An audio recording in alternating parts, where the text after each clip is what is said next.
नमस्कार। पावन पटल छंद महालय को नमन करती हूँ। छंद महालय के संस्थापक छंदाचार्य आदरणीय गुरुवर रामनाथ साहू ननकी भैया को सादर प्रणाम करती हूँ। उन्हीं की दी हुई शिक्षा की बदौलत मैं आज आप लोग के बीच हूँ।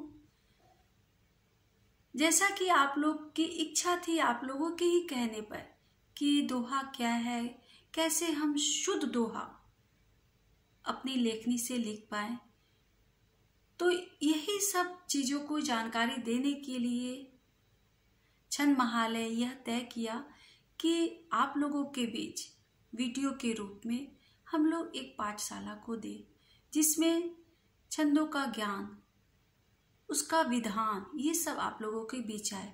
तो आज मैं आप लोगों के बीच लाई हूँ दोहा क्या है, इसकी जानकारी लेकर के आई हूँ। दोहा एक अर्ध सममात्रिक छंद होता है। यह 48 मात्रा का छंद होता है। इसमें 2 पद होते हैं। हर एक पद में 2 चरण होते हैं, यानी कि दोहे में 4 चरण होते हैं, जिसमें पहला और तीसरा जो चरण होता है वो विषम चरण कहलाता है। दूसरा और चौथा चरण समचरण कहलाता है। विषम चरण में 13 मात्रा होती है और समचरण में 11 मात्राएं होती है। जो हमारा विषम चरण है उसके पदांत पर 2-1-2 संयोजन होना अनिवार्य होता है। यह 13 मात्रा का संयोजन होता है। और जो 11 मात्रा का समचरण होता है उसमें पदांत पर 2-1 यानी कि गुरु लघु का होना अनिवार्य है। दोहे के चारों चरण की 11वीं जो मात्रा होती है, हर स्थिति में, वो किसी तरह का हम कोई भी दोहा लिख रहे हैं, हर तरह के दोहे में 11वीं मात्रा लघु होती ही है। हर स्थिति में 11वीं मात्रा को लघु रखना ही है।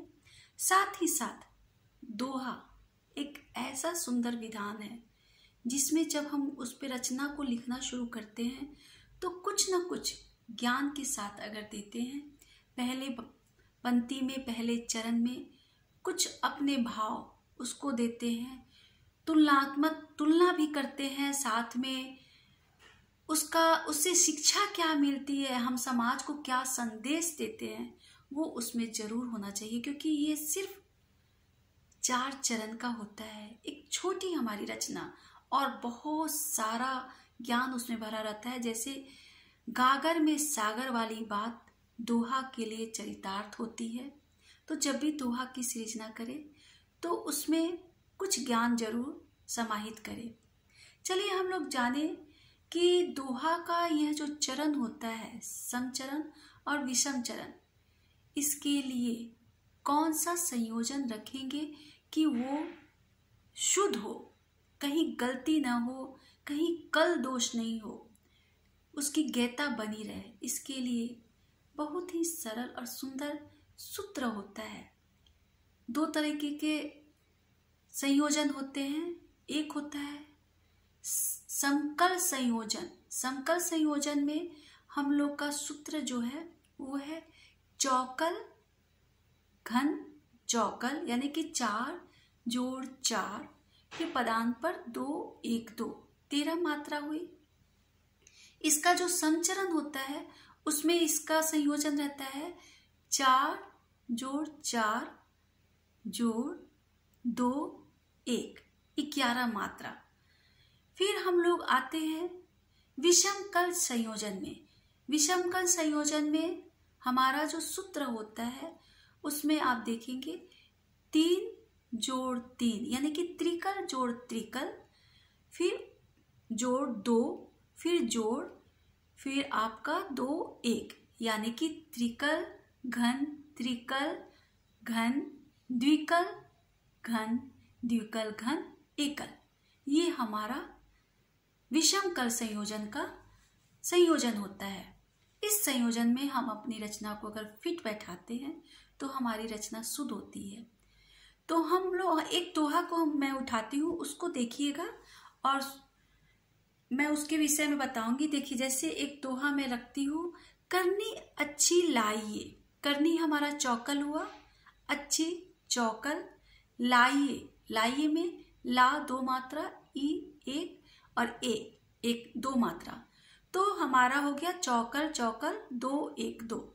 तो करनी अच्छी लाइए, ये हमारा हो गया समकल संयोजन।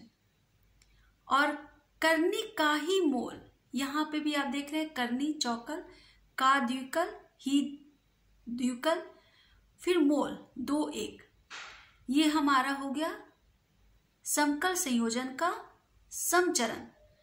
तो हमने विषम चरण को भी देखा, पहली चरण को, और दूसरे चरण में समकल समचरण को भी देखा। करनी अच्छी लाइए, करनी का ही मोल।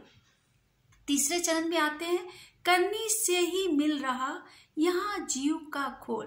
अब देखिए तीसरे चरण में करनी से ही मिल रहा, यहाँ पे भी करनी चौकल, से ही चौकल हो गया, मिल द्विकल, रहा एक दो, तो पदांत पे एक दो आ गया। और फिर चौथे लाइन में आएगा यहाँ जीव का मोल, ये हमारा त्रिकल संयोजन पर मेरा चौथा चरण है। यहाँ त्रिकल जीव, त्रिकल के बगल में एक त्रिकल देते हुए इसका संयोजन किया गया, यहाँ जीव का खोल। तो करनी अच्छी लाइए, करनी का ही मोल, करनी से ही मिल रहा यहाँ जीव का खोल। तो हम अपने शब्दों को अगर सूत्र पर ढाल करके संयोजित करते हैं तो हमारी रचना कभी भी गलत नहीं होगी। लेकिन कुछ गण ऐसे होते हैं कि हमें सूत्र में भी फिट बैठाने पड़ते हैं। तो मैं अगले वीडियो में आगे की कुछ जानकारी लेकर के आप लोग के बीच आऊंगी। तब तक के लिए सभी को छंद महालय की ओर से नमस्कार।